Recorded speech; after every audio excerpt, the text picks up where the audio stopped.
one-on-one interview is gonna take just 5 minutes or 6 minutes, not more than that.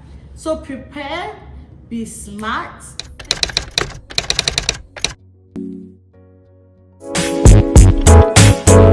Hi guys, welcome to my channel. This is official Dorinda TV.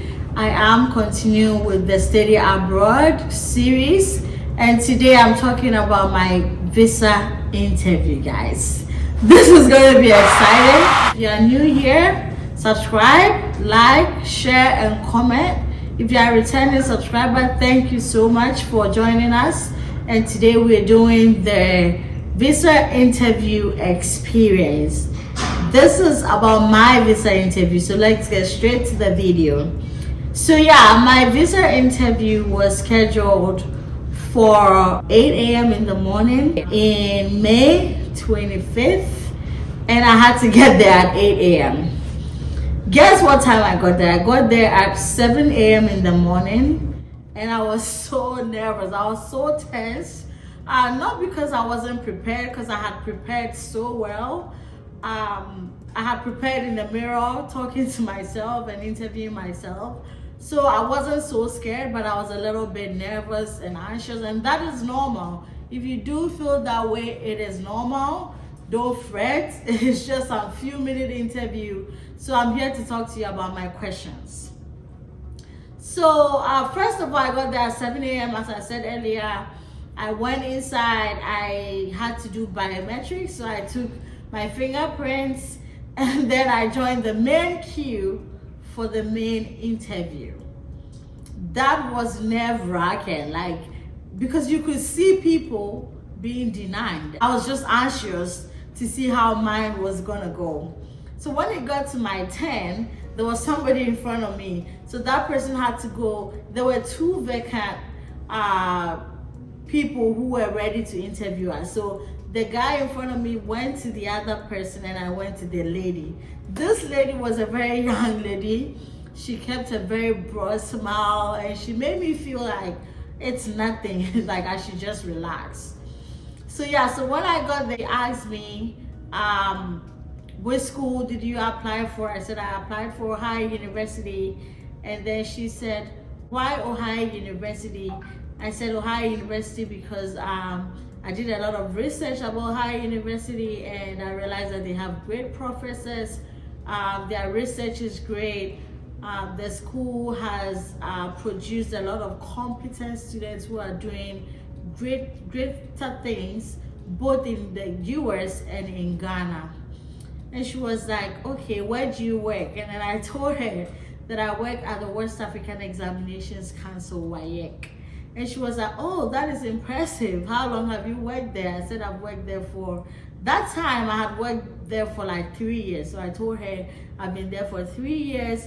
And she was like, what program are you going to do at Ohio University? I said, well, I'm going to do 2 programs. That is public administration and international studies. For my international studies, I was going to do focus on Africa. So she was like, wow, you want to do a program that is focused on Africa? I was like, yes. She was like, okay. So why African studies? Why do you want to study Africa? And I was like, well, Africa because I've lived in Africa for quite a very long time, all my life specifically. And so I want to be able to look at Africa from an international lens, because I normally have businesses across Africa. I want to be able to come back and then trade effectively or work with other African countries in my business. Then she smiled. So she asked me again that, have I ever been to the United States? I said no. She was like, okay. Do you know any of the people that the researchers or whoever you'll be going?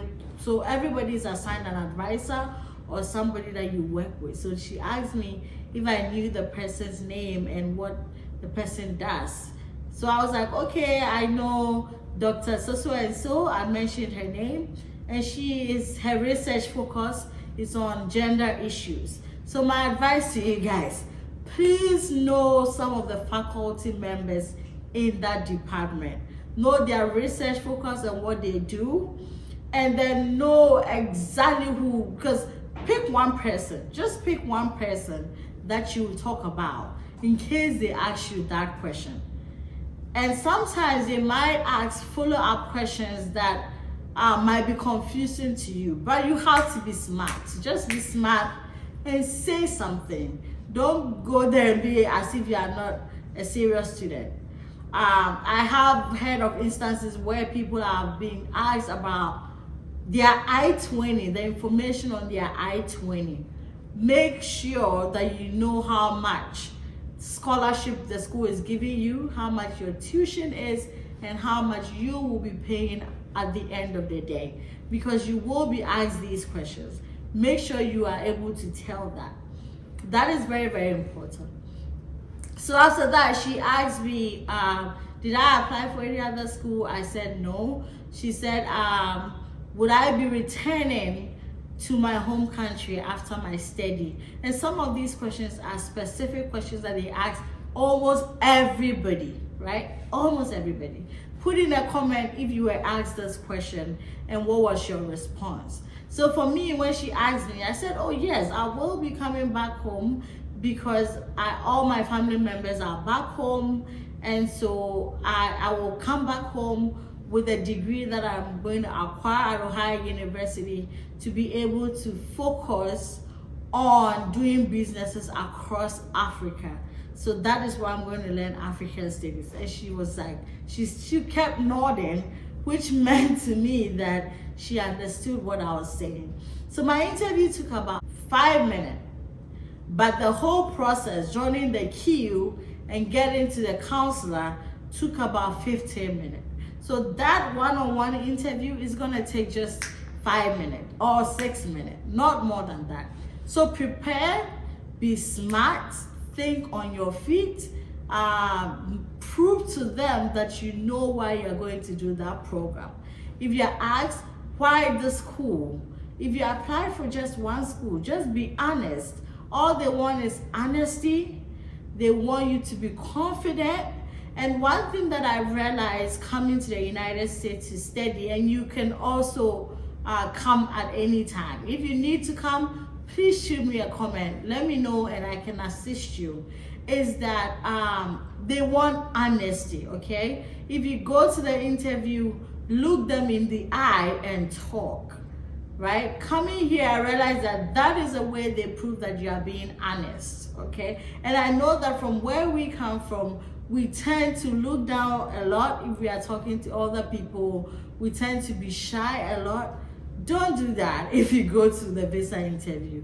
Look at the person straight in the face, stand tall, head up, and speak to the person. The counselor is just a human being just like you.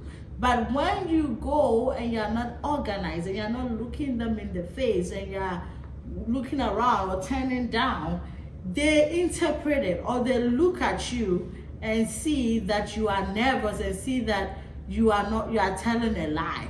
Look them in the eye and talk. Don't be shy. It takes 5 minutes. I know you can get very nervous and you can get a little bit all over the place.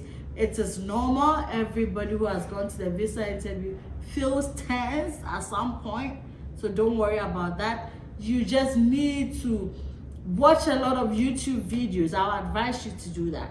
Do a lot of research about your school and the program that you are going to do, and specifically even the program. What are the prospects? What are you going to use the degree for when you finish? So that will help you to be able to convince the counselor that, okay, I'm going to this school because I am a research assistant here, and so after this program I will come back and help maybe University of Ghana in their department or whatever school it is. You're going to help them. So once you're able to make that comment, they know that you are ready to use the degree to impact your school and then to come back to make an impact in your community.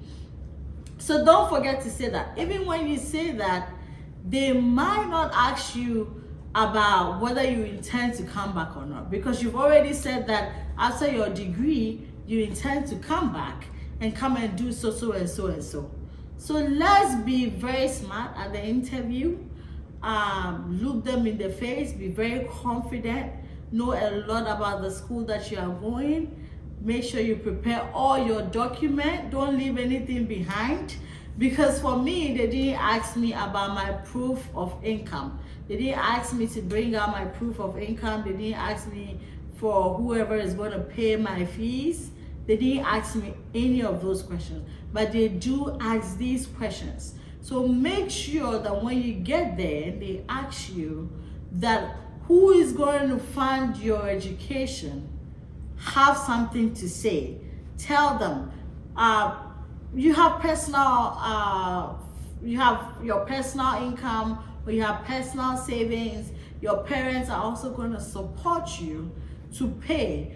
They might ask you what is your dad doing, or what are your parents' occupation. Just tell them something. Tell them they do this, and they are into businesses, and they have a lot of, they just want you to prove that you can afford the tuition, or you can pay for your tuition, or you can pay for your living expenses here in the United States, right? So yeah, that is how my visa interview went. And it was just short. It was 5 minutes. And it was just cool for me. I know that other people's experiences are different, so I'll definitely be bringing more people here to talk about their experiences on this channel, so that you can learn 1 or 2 things from it. But my advice to you is that when going to the interview, make sure your documentation is ready. Make sure you have your I-20, you have your proof of income, you have all other documents that you need. Make sure you have your passport. Get there on time, right? Look them in the face. Be confident in what you are saying. You have to convince the person. It's a convincing interview. You have to prove to the person that you are worth the visa, okay? Don't just go there and stand there and lose your thoughts on everything. Just be smart and think on your feet, and that is what makes you a smart student. I wish you well in your visa interview. Prepare, do your research, and then everything is gonna be great. Reach out to me if you need any help to apply, and I will assist you accordingly. Thank you for watching this video. Subscribe, like, comment, and let me know what else you want to know about the visa interview process and overall study abroad. Thank you so much. Have a good day. Bye.